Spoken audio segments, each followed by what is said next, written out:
Welcome everybody to the top of page 112 in the workbook. This is a description of just a definition, some definitions surrounding the topics that we've been talking about in the previous example that led off this section. Okay, so in this definition, the first thing we'd like to talk about is something called a stochastic process. That's a process where we're studying elements of a set that can transition back and forth between any one of a finite number of states, basically. That's the same situation that we saw in the previous example. The two states were either being in California or in the US but outside of California. And in that process, we came across something called a transition or a stochastic matrix, okay, that described this migration process that we were talking about. And such a matrix has to have two properties. The entries need to be non-negative, and the column entries all have to sum up to 1. Okay, so let's make a couple of notes on this.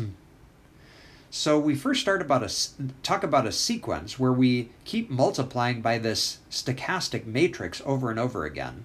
x1 is p times x0, x2 is p times x1, etc. That's exactly the same process that we used in the previous example to describe populations after successive decades. Okay, this chain of calculations is what's known as a Markov chain. And let's just make a specific comment about how some of this terminology connects to what we did in the previous example.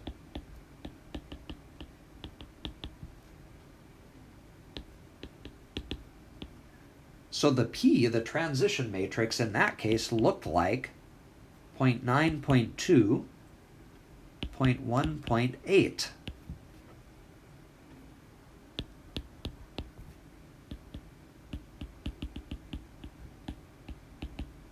This was our transition matrix in that problem. Notice that it fits the two properties that we mentioned above. Its entries are non-negative, and if you add up the entries in the columns, they do indeed add up to 1. That's just a way of saying that 100% of our population has to be in one of the two states.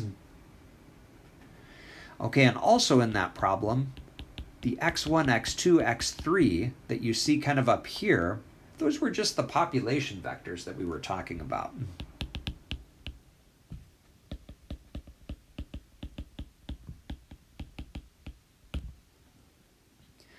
Okay, now there's a couple of interesting properties that this type of matrix has, and I want to talk about one of them because it's going to play a role that's going to help us in some of the exercises that we do. Okay, so there's something called a steady state. So sometimes when you have a Markov process and you look at successive vectors, okay, which in our case would be successive population vectors, they approach something, just like they did in the California population problem.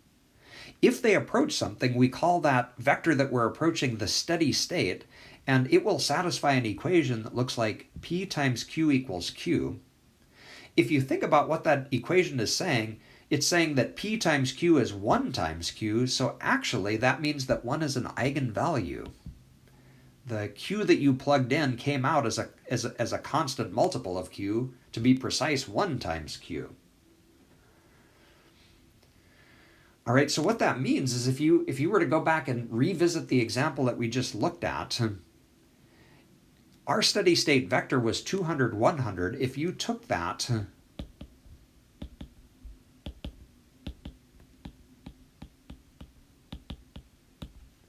and multiplied it by our transition matrix, you would discover that it stays the same. In other words, it satisfies this equation because it's the steady state. It's what we're approaching. It's what the population distribution is approaching in the long run. Okay, and again, this is an observation that might be useful to us in a few of the problems that we're about to do.